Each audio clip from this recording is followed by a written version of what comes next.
there. It's the right play, and I know you consider like it's the right play to make. But also, I'll be 100% honest with you. I'm honest with you.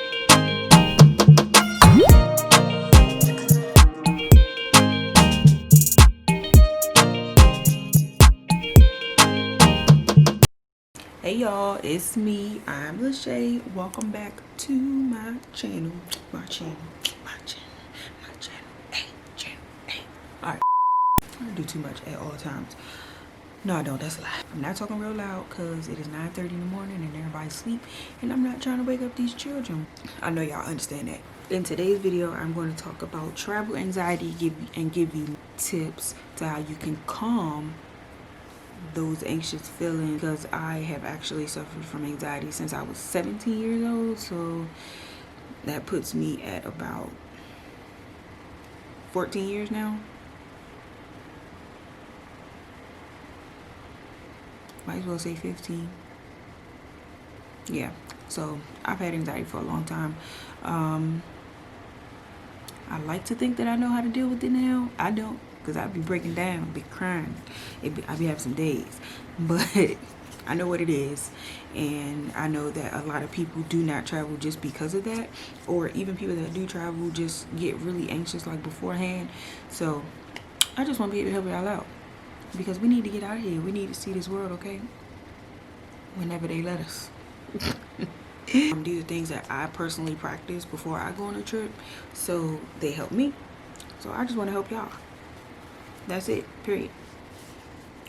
All right, so the first thing that I want to do is tell y'all about me and my anxiety. So like I said, I've had anxiety since I was about 17 years old. There's a lot of stuff that happened to me when I was 17 that contributes to me being as anxious as I am right now. A lot of stuff I've gotten over, but then it just feels like as time went on, a lot of other stuff happened, and it's just made my anxiety worse. For me, when I am going through something that's making me, or even if I'm just going through having like a little episode where I'm feeling like really anxious, for me, I have anxiety disorders. So I might be different from somebody who suffers just from, who's just having like regular anxiety, because everybody gets anxiety. Like, period, everybody gets anxiety. If you got a big presentation at work or at school and you get nervous, that's anxiety. If you are about to go on a job interview, that nervous feeling that you're feeling, that's anxiety. Everybody gets anxiety. It's normal. Like, everybody gets that. What everybody does not get is what comes with the anxiety disorder, which is what I have. So I have 3 anxiety disorders. So I have general anxiety disorder, that is just, I get anxious randomly. Like, it could be nothing going on. I was in Walmart the other day and I don't even know what happened. I just started getting hot. I started sweating. My heart started beating. I stopped freaking out. I went in the bathroom in Walmart and threw up. Like, I was having a moment. Like, it literally was like a random panic attack that came on inside of Walmart for no reason at all. Now I'm starting to realize that I get them like whenever I go to the store and I have the mask on, like I feel constricted. So I mean, I still go to the store because I have to, but now that I know that that's what it is that triggers anxiety, I know how to deal with it better. So no more throwing up in the store. And then I have trichotillomania, which is a form of OCD where you pull out your hair. I've had infections in my hair, like, because I pulled my hair so much that it started to scab, and then I'll start pulling at the scab in my hair. So it would get infected, and like my lymph nodes behind my ears swole up, and I had to take antibiotics, and that was a whole thing. I pulled out my edges. Like, I stopped doing that for a while, but then I started doing it again. Like, you can kind of see it on this side. I ain't got no hair, and I don't care that I'm showing y'all. Y'all know I really like y'all, because I ain't nobody pointing out the dang I no hair on the edges of their head. The fuck. So but anyway, so that's that. So what I say? Trichotillomania, general anxiety disorder, and the third one is panic disorder. So a panic disorder, my anxiety almost always turns into panic. Like, I start sweating, I get dizzy. There'll be times, like, for example, there was one day I was washing the dishes. Next thing you know, I started to get like really hot. I started to get sweaty. I started to get dizzy. I came out into the living room and I just fell out on the floor. They had to put like fans and stuff on me. Like, I was just hot. And I just like breathing like I can't catch my breath. You're just breathing like you're just panicking. Like, for nothing. And at that point, like, while you're panicking, it just feels like the world about to end, or you about to die. Like, the shit it's crazy. It's crazy. I had PTSD. They don't think that I have that anymore, because a lot of that stuff didn't bother me. I had that from, I was in like abusive relationships, and I was a teenage mom twice. So like I said, a lot of that stuff when I was 17 just caused me to break down. And a lot of other things, like with relationships, not romantic relationships, like just relationships period, friends, family, a lot of that stuff gives me great anxiety too. So, but it's fine. I know how to deal with it. I go to my therapist every Monday. Unless she get on my nerves, I might skip a Monday. Which is not good. Please don't do that. I do that though. But I don't care, because she be telling me about myself and I don't like that. I don't like that. The symptoms that you will most likely feel with anxiety, I wrote down what my main symptoms are, and that is a rapid heartbeat, which you can definitely feel if your heart is beating like really fast. It's like, you know what I'm saying, it's real hard. So, and then you'll have difficulty breathing, like I said, you won't be able to catch your breath, nausea, told y'all that, irritability, so you will be irritated at everything. Like, when I'm going through one of my moods, like if I'm like really anxious or like going through a mood, I don't want nobody to talk. Everybody's voice gets on my nerves. It includes my kids, includes my husband. I hear their voice every day. But when I'm going through like a mood, I don't want to hear nobody's voice. I will go outside and just sit outside so that I can just be in silence. I don't want to hear anything. So then you have insomnia, trouble focusing. You won't be able to focus on anything. And then if your anxiety is really bad, then it may trigger a panic attack. And with panic attacks, you have all of those same symptoms, but then you add on the sweating, the shaking, dizziness, weakness, disorientation. Like, you be so dizzy, and then you stand up like you don't know where you are. You don't know what's top, you don't know what's bottom. And then feelings of impending doom. So that's what I was talking about, like how you just feel like the world is going to end, or like something is about to happen. What's about to happen? Like, something is about to happen. Like, I know it. And it don't even have to be something happen. Like, 9 times out of 10, nothing is happening. Absolutely nothing. Your brain is just being dumb and telling you, freak out, because since I know something finna happen.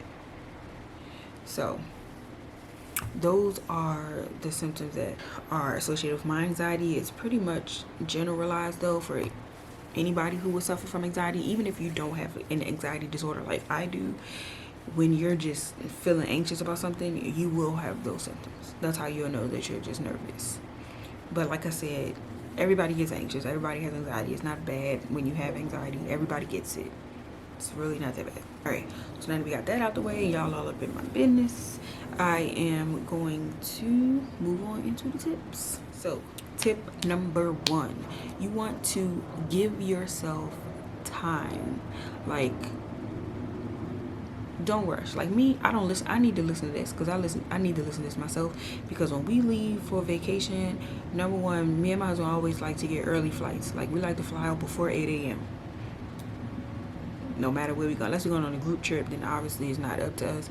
But if it's just me and him, or me, him, and the kids, we fly out before 8 a.m. We like to get up, get out, get to where we going. Now, where that sucks for me is that I don't pack until like 2 a.m. Like, at the time leading up to when it's time to go to the airport, I may like throw my clothes, like the outfits that I'm wearing, or my swimsuits, I might throw it like to my suitcase or on my suitcase. But like physically packing, I don't do that until the night before. The night before we leave for vacation, I never sleep. Ever. I don't think there's ever been a time that I've slept before we went on vacation. Just because I be up packing. Like, I wait. I don't know why I do that. That's what makes me feel comfortable. Like, waiting. Because I feel like, I don't know. I feel like I do my best work when I'm rushed. Like, especially at work. Like, if I know that I have a deadline, I like, wait till last minute. But I do my best work in that time when I'm like, because I'm so comfortable in that anxious state, because that's where I've been like my whole life. So I'm comfortable there. So I get a lot done. And if you need to make a list so that way you'll be better on time, like where's your passport, where's your headphones, where's your charger, where's your toothbrush, like all that stuff, put all that in a list. It'll save you time. I'm trying to tell you. Tip number 2, you need to, especially this is really for people who get really anxious, you need to plan for what ifs.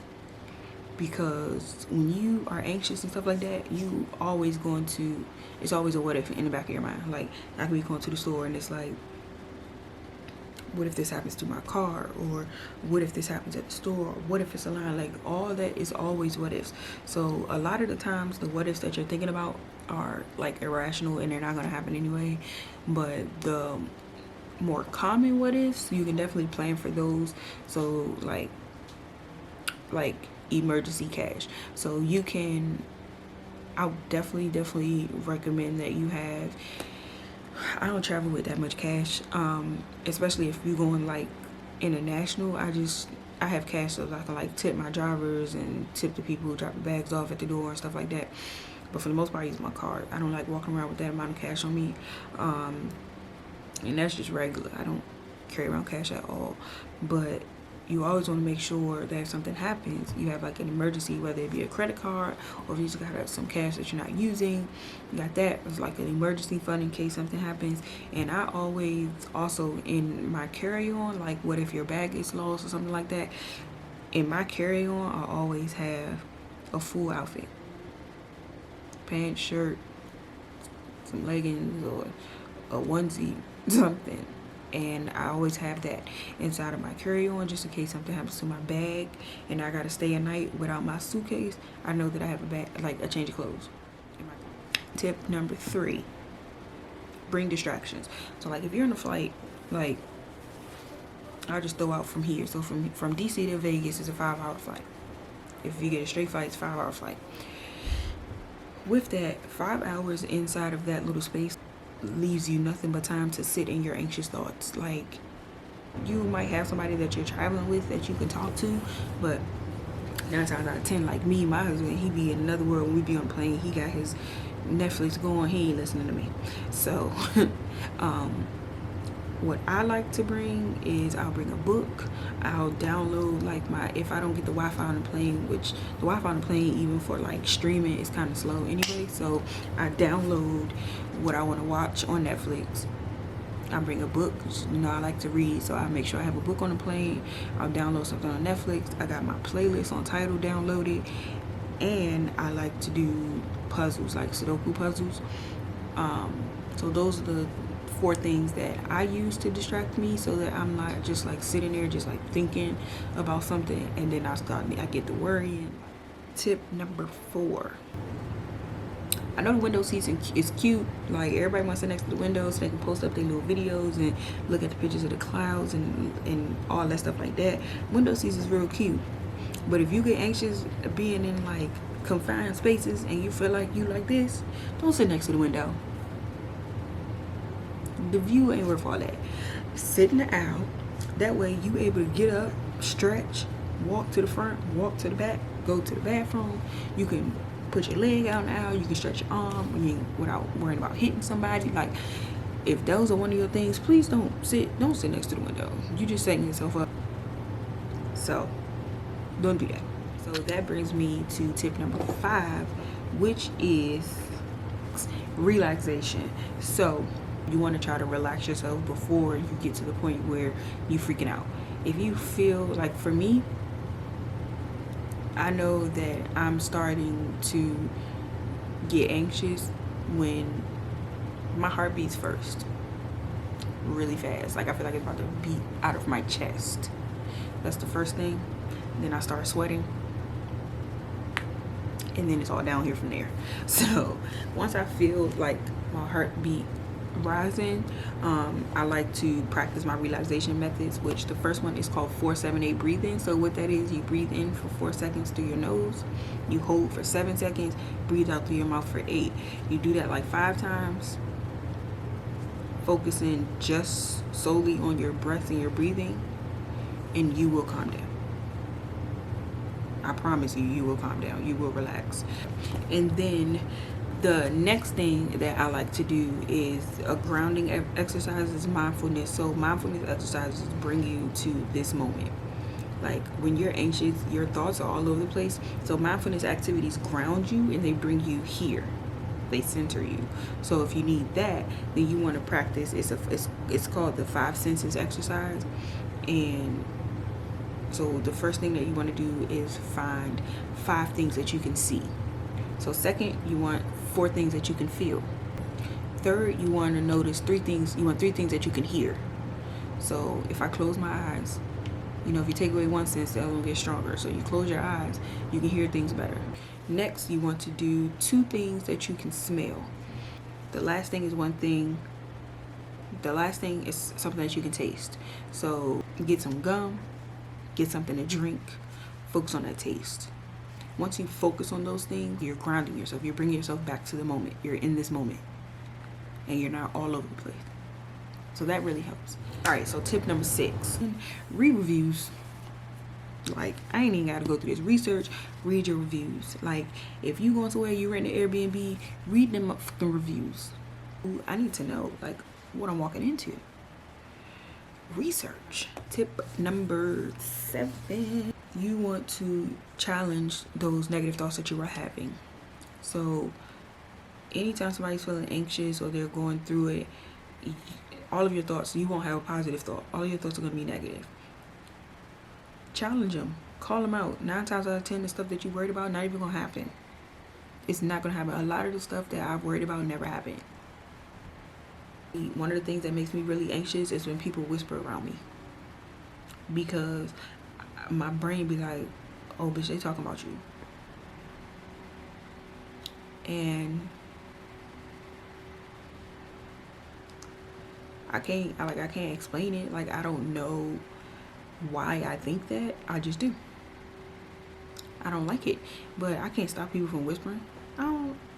Why I'm gonna stop them from whispering? They talking to each other. And 9 times out of 10, they ain't talking about you. Or they ain't talking about me. I just think that they are because they're whispering, and I don't know what they're whispering about. So I automatically think that they're talking about me. Always. No matter who it is. I could be around family. I could be around random people that ain't never met me before in their life. If they whispering to each other and I'm right there, I automatically think that they're talking about me. Period. And that's my thing that I gotta work on. But all the time. And I'm an extrovert. I like meeting people. I like talking to people. You want to talk to... Look at that. Look at that. Ooh-wee. All right. Anyway. But if you want to talk to me, I don't mind. I'm the person in the line at the grocery store. If you want to talk about the weather, we can talk about it. Because I'm a dog. But it's just certain things that don't sit well with me. That I just have to challenge and get over it. And if I can't challenge it, like if I'm like, how you really know they're talking about you? And if that doesn't calm me down or bring me back, then I just gotta leave. I will walk. And then they probably really gonna be talking about me because what she leave for? I feel like I said that I wrote a book. So this is my book. 7 Days to Easing Your Anxiety by me. So it's not a physical book like this. It's an ebook. I just printed it out. But I wanted to go through it and pull.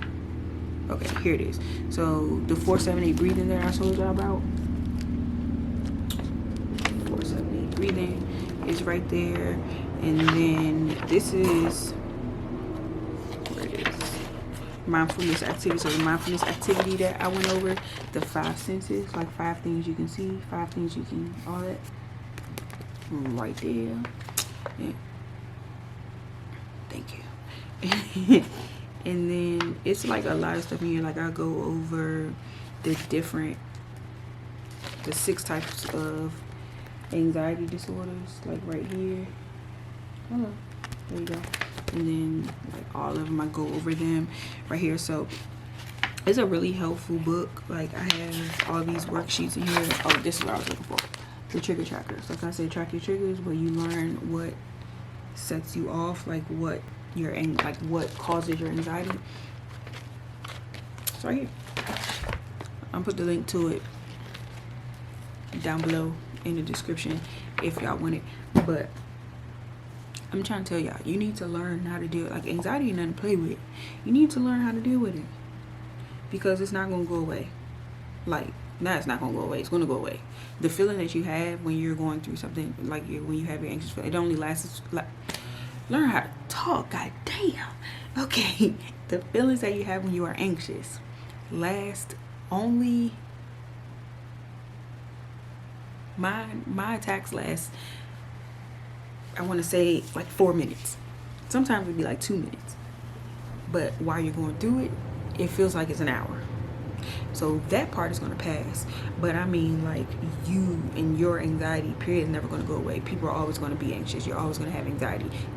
There's going to be situations that are going to make you anxious, period. Just learn how to deal with it. And don't let it stop. Don't let being anxious or having anxiety stop you from doing what you got to do. Or, like, getting out and seeing the world, or going outside, or anything. Like, do something. Don't just sit in your feelings and sit in your thoughts, because you will go crazy. I know. I've been in the hospital for anxiety. I've been in psychiatric hospitals. I've been on 72-hour holds. Like, that shit ain't nothing to play with. I told y'all, it cost me my edges. I got scars that won't heal because I pick at them because of my anxiety. A lot of my tattoos are covering scars that I've picked, especially on my legs. So I have a lot of tattoos on my legs to cover up those scars. Fun fact. So anyway, that is it for today. If you guys like this video, please do not forget to like, comment, and subscribe.